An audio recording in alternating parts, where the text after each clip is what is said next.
सकट चौथ की आप सभी को बहुत बहुत शुभकामनाएं। आज एक सुंदर सा 2 लाइन का गीत है, आप लोग सुनिए, बड़ा ही प्यारा गीत है।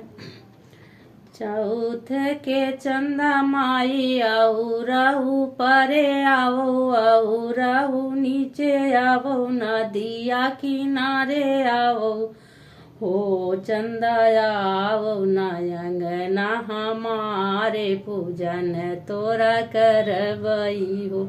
चंदा आओ नयंगना हमारे पूजन तोरा करबई हो।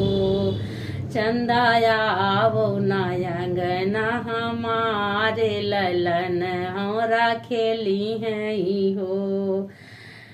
चौथी के चंदा माई रात बीते बहुताई, दिन बीते बहुताई हो। चंदा धीरे धीरे ओई आई आंगना हमारे पूजन हम कीन अरग हम दीन हो। सखिया उगी आई चंदा आंगना अरग हम दीन, चौथ हम पूजन हो। चंदा आवू अंगना हमारे ललन मोरा खेली है, ललन मोरा खेली है हो।